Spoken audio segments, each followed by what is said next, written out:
Imagine waiting for a loved one. How long do you think is enough? A few hours, a day, a week, maybe even few weeks. But it's difficult, right? Now imagine this wait getting extended to months after months and stretching to almost a year. Well, this has been the life for the relatives of people who were taken hostage by Palestinian terrorist group Hamas on October 7. שנה של סיוט, שקמים בבוקר, אם יושנים בכלל, חיים והולכים לישון מתים. יום יום, שנה שלמה. יום יום, שנה שלמה. ואני אומר לראש הממשלה, לא יזכרו את המבצעים, לא יזכרו את כל התחבולות, אבל מה שיזכרו לעולם ועד זה את החטופים. Hamas carried out a deadly attack on southern Israel. It destroyed families, killed babies, grandparents, raped women, and if this wasn't brutal enough, the terrorists also took several people hostages back to Gaza. To give you a number, around 250 people were taken hostage. And 1 year down the lane, Israel is still grappling with hostage crisis as over 100 hostages still remain with Hamas. כבר שנה שאני לא יודעת שום דבר מאבא. כלום. שום עוד חיים.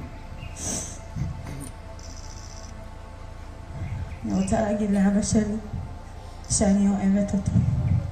אבא, אני אוהבת אותך. אני לא מוותרת עליך. אנחנו נלחמים כל יום, כל הזמן, 24/7. אני רוצה שתדע שכולנו בסדר. כולנו דואגים לך, כולנו אוהבים אותך. The crisis has rippled through the lives of many families. It has sparked widespread demonstrations and political turmoil within Israel.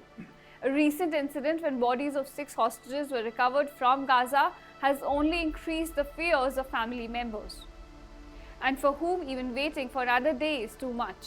Emotions are running high. The frustration among families of hostages is being witnessed in the form of anti-Netanyahu protest on the streets of Israel.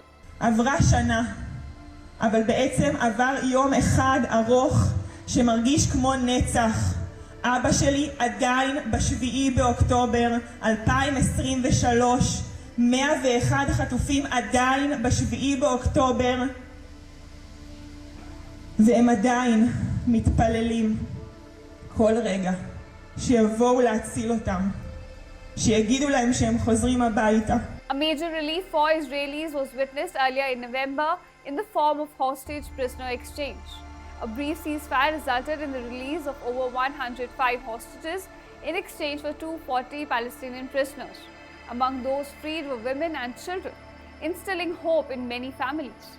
However, the subsequent weeks have witnessed a heartbreaking turn of events, as more hostages have been confirmed dead than released. This is my mom, she released after 17 days. This is my father, he's still in captivity, and we don't know anything about him since day 20. There's no way they're doing the most to get them back. Now we're in the north, and we're losing time, and we don't know what's going to happen. So as families continue to mourn the losses of their loved ones, the fate of many remains unknown. Approximately 80 hostages, including young children and elderly citizens, are still unaccounted for. Families continue to live in anguish, torn between hope and despair. The psychological toll of captivity is profound, and it's not just the families of unreleased hostages who are suffering. The ones who were earlier released or have been rescued by IDF earlier have come out and spoken about the horrors that they had to endure. Hostages have spoken about how they were beaten up by their captors, how they had to endure sexual harassment and violence. They were deprived of food, water and medicines, and due to the fear of always being caught, Hamas kept changing their locations. They were kept in crowded underground hallways and rooms with little electricity, and their movement were always strictly controlled by their guards. Now these wounds are going to leave psychological scars on the minds of these people.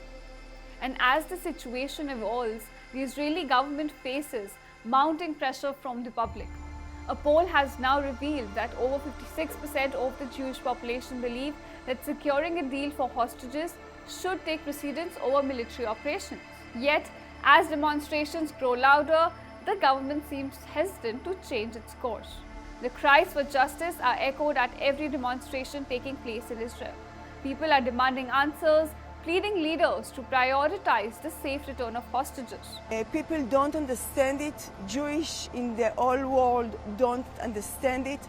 Israel is not democratic anymore, and he still is just killing us.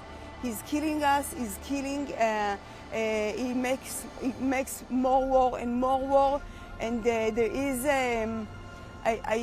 It's hard to say, but we make bad things in other places, in Lebanon, in Gaza, and it's not anymore to just defend ourselves. But as Israel's war expands, fears about the fate of remaining hostages loom larger. The prospect of military operations seem to overshadow the human cost, now leaving families and activists in a constant state of anxiety. And when it comes to negotiations, they have hit a pause. Despite US, Qatar and Egypt being involved in the ceasefire negotiations, almost no progress has been made since November. Israel and Hamas both are at loggerheads. Hamas wants a permanent ceasefire and a complete withdrawal of Israeli troops. But Israel is not ready to agree to those demands. And now both sides have been trading blame for failure to agree on a ceasefire and hostage prisoner exchange. And now people even within the country are doubting Netanyahu's intentions. Even the US President Joe Biden is now casting doubts on Netanyahu's intentions as he continues to drag the negotiation process.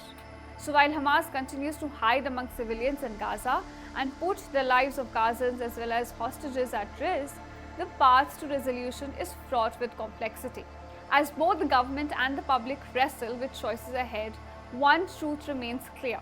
The lives of hostages and their families hang in balance. And a year into this crisis, hope is now flickering like a candle in the dark.